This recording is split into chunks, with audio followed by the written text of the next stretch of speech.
Bon mardi, bienvenue à votre émission La Victoire d'amour. J'espère que vous allez bien, qu'on se prépare à vivre une belle journée. On rejoint notre amie Brigitte.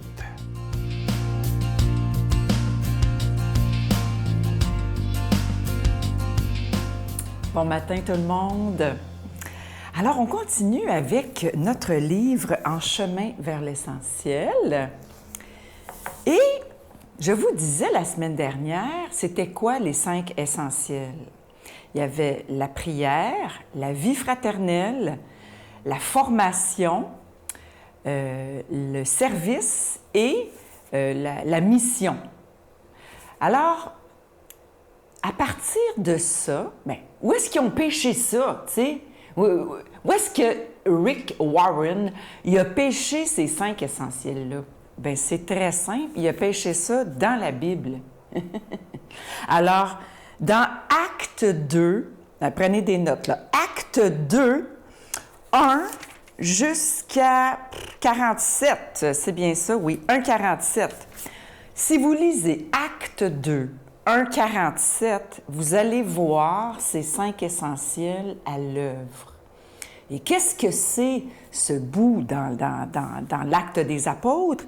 Bien, c'est la venue du Saint-Esprit sur le petit groupe qui était cloîtré ou enfermé dans le cénacle, mort de peur parce que là, Jésus, il est mort, puis là, ils ne savent plus quoi faire, puis là, ils sont complètement désemparés. Et ça va montrer qu'est-ce que l'Esprit Saint vient faire, puis comment toute la première paroisse, on peut dire, s'est créée. Et qu'il y avait 5 choses qui ont été, sur lesquelles on a bâti ça, puis c'est ces 5 essentiels-là. Ça dit que le peuple était en prière quand l'Esprit Saint leur est tombé sa tête. Le peuple était en prière, le petit groupe. Puis après ça, bien, ils ont commencé à approfondir leur foi. Puis après ça, ils ont développé une vie fraternelle ensemble. Puis le monde, il se convertissait. Écoutez, Pierre, on le voit à peu près vers le verset 14, Pierre, il s'adresse à la foule, 5000 conversions. C'est-tu parce que Pierre, il a l'affaire puis qu'il est bon? Non, non, c'est parce que c'est l'Esprit Saint qui parle à travers lui, puis qu'il est enfin docile à cet Esprit Saint. Puis, comme il y a plein de monde qui arrive, bien, ils n'ont pas le choix qu'ils élaborent des services, donc les diacres, et puis toute une structure pour venir en aide à ceux qui en ont besoin. Alors, la communauté se construit d'elle-même parce qu'il y a des besoins. Et ensuite de ça, bien, l'évangélisation, on part et on n'a plus peur, hein, parce que l'Esprit Saint est là, on n'a plus peur, fait on s'en va, puis on parle, puis il y a des conversions.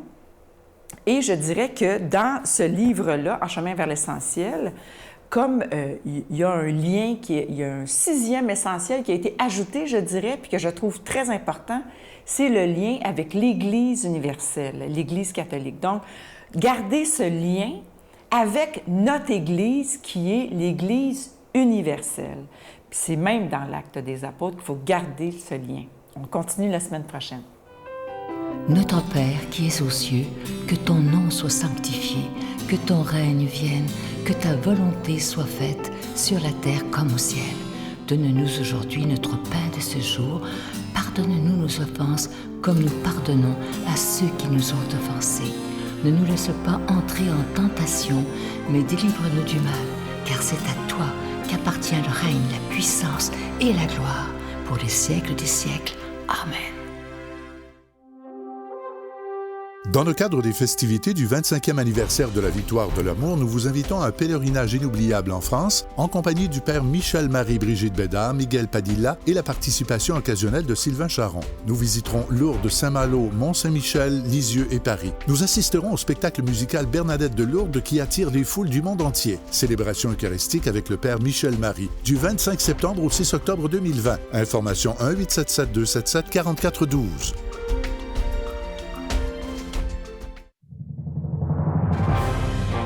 compagnie du père Michel Marie, Marcia Pilote, Sœur Angèle, Éloi Gillard, Stéphane Roy, Brigitte Bédard et Sylvain Charon. En chanson, Mélissa Bédard, Georgia Fumanti, Jessica Poulain et Miguel Padilla. Et un mini-spectacle de l'unique Natacha Saint-Pierre et Grégory Turpin. Les 6 et 7 juin 2020 à 13h et 19h à la salle Maurice-Aubry de Sherbrooke. À réserver rapidement au 514-523-4433 ou sans frais au 1-888-811-92-91. Je suis tellement content de vous parler de ce magnifique cadeau du mois. Vous savez qu'on est dans le mois de février, le mois de la Saint-Valentin, c'est la fête de l'amour et de l'amitié. Et on a fait préparer un cadeau, vous le voyez à l'écran, c'est une exclusivité de la Victoire de l'amour, fabriquée pour nous. Alors, il s'appelle le pendentif qui représente l'amour de Dieu. C'est tellement beau, il y a la petite croix, évidemment, et on voit un cœur, et à l'intérieur du cœur, il y a 3 petits zircons qui représentent la Trinité. Alors, évidemment, ce pendentif, et bonne nouvelle, la chaîne est incluse et le bijou, il est déjà béni. Je vous rappelle que c'est avec un don de 25 $ et si vous en voulez 2, parce que ça se donne bien en cadeau, avec un don de 40 $, je vous donne l'adresse. La Victoire de l'amour, case postale 120, succursale Boucherville à Boucherville, le J4B 5E6, je vous la redonne. La Victoire de l'amour, case postale 120, succursale Boucherville à Boucherville, le J4B 5E6. Également par téléphone, par carte de crédit, du lundi au vendredi de 8h30 à 16h30 dans le 514-523-4433, 523-4433 ou sans frais le 1-888-811-9291, 1-888-811-9291 et aussi sur notre site Internet. Vous savez que c'est une façon très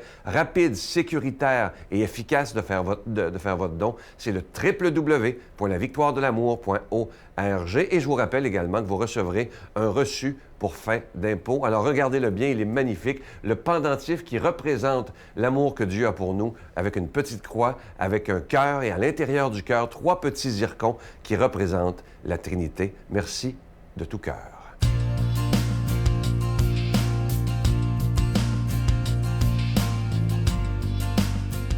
Mon Dieu, donnez-moi la sérénité d'accepter les choses que je ne peux changer, le courage de changer les choses que je peux et la sagesse d'en connaître la différence. Amen. Aujourd'hui, la parole de Dieu est proclamée par quelqu'un qu'on apprécie beaucoup. Il est de Paris, le bon père, Michel Marie.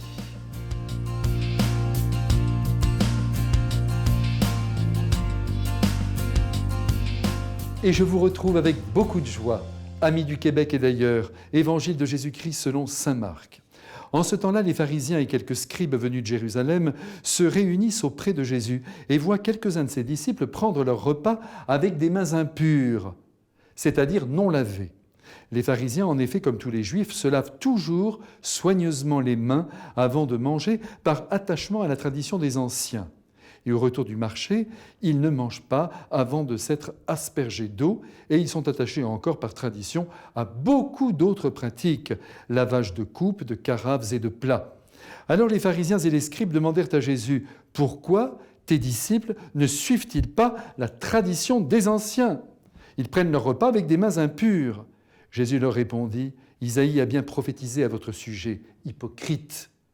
Ainsi qu'il est écrit, ce peuple m'honore des lèvres, mais son cœur est loin de moi. C'est en vain qu'ils me rendent inculte. Les doctrines qu'ils enseignent ne sont que des préceptes humains. Vous aussi, vous laissez de côté le commandement de Dieu pour vous attacher à la tradition des hommes. » Il leur disait encore, « Vous rejetez bel et bien le commandement de Dieu pour établir votre tradition.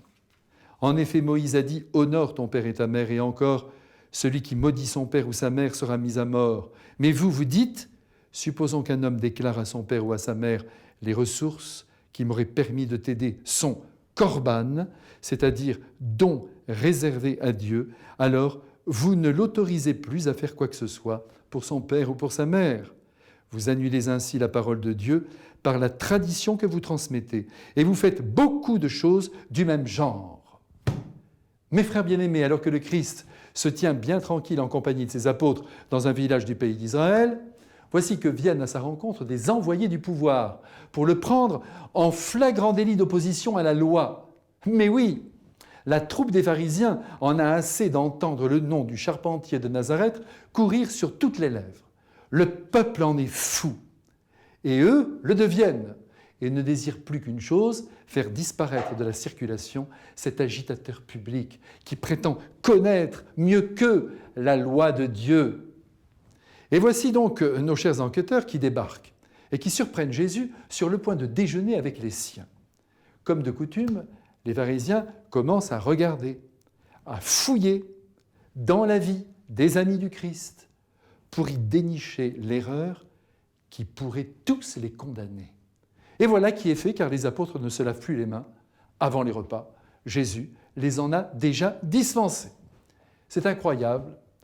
En effet, le Christ a déjà affranchi ses disciples des prescriptions qui pesaient sur les épaules des Israélites, lesquelles venaient tout simplement des rabbis et non de son Père. Et il est vrai que la tendance des hommes religieux, prêtres compris, est souvent d'en rajouter en matière d'exigence, sans doute par un goût effréné pour la perfection, que l'on voudrait voir se loger jusque dans les actes les plus infimes des hommes.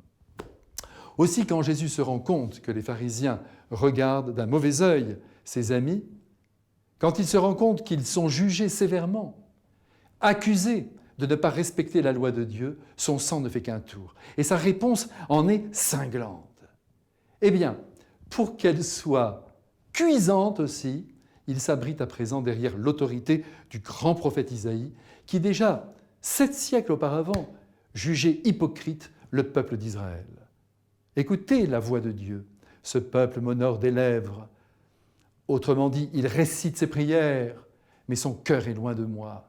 Ils font les choses parce qu'il faut les faire et non pour vivre de mon amour. Eh oui, mes frères bien-aimés, il faut qu'aujourd'hui, nous aussi, nous nous redisions les uns aux autres que Dieu ne s'intéresse qu'à notre cœur. Est-il aimant? Est-il compréhensif, ce cœur? Est-il rivé à l'essentiel? Ou bien veut-il simplement être en règle, faire ce qui est prescrit, et pas davantage, bien sûr, de manière à se sentir quitte avec son Dieu? Attention, attention, nous aussi nous pouvons tomber dans le piège du formalisme. Le double commandement de l'amour doit nous obséder. Voilà ce que Jésus veut et attend de nous. Tout programme de piété, tout programme de prière n'a de sens que s'il s'accompagne d'un mouvement d'amour intérieur. On ne fait pas ses prières pour s'en débarrasser ou pour se dire qu'on a rempli son engagement, mais non. Et surtout, au nom de l'Évangile, on ne juge plus les autres comme faisaient les pharisiens à l'égard des disciples du Christ au nom de principes non divins. Ah, l'amour, il n'y a que cela de vrai. Qu'il habite maintenant nos relations humaines ou qu'il habite notre vie de prière. De l'amour partout, surtout sur notre langue qui tous les jours blesse le Christ quand elle attaque par le jugement telle ou telle personne dont, bien souvent, nous ne soupçonnons pas la beauté et la noblesse du cœur. Allez, convertissons-nous à l'amour. Je vous bénis tous au nom du Père et du Fils et du Saint-Esprit. Amen. Je vous salue Marie, pleine de grâce. Le Seigneur est avec vous. Vous êtes bénie entre toutes les femmes, et Jésus, le fruit de vos entrailles, est béni. Sainte Marie, Mère de Dieu, priez pour nous pauvres pécheurs, maintenant et à l'heure de notre mort. Amen. Je vous laisse avec un beau petit texte qui dit ceci. Écoutez bien, je trouve que c'est tellement vrai. Ne parle jamais en mal des autres. L'énergie négative que tu déverses se multipliera et te reviendra. Tout le monde fait des erreurs et toutes les erreurs peuvent être pardonnées. Les mauvaises pensées causent parfois la maladie de l'esprit, du corps et de l'âme. Et ça, c'est tellement vrai. Faisons attention à ce que nous disons. À demain. Il y a une phrase quand je vois cette photo-là qui me revient de l'époque qui dit « Ceux qui croient qu'une chose est impossible à faire ne devraient pas déranger ceux qui sont en train de la faire. » Okay? Et il y a trop de gens, moi, qui m'ont dit « Tu n'y arriveras pas, ça va faire faillite, etc. » Mais j'ai jamais cru que ça pouvait pas marcher, tu vois? Et je crois beaucoup à cette parole de Jésus que c'est la foi qui change les choses.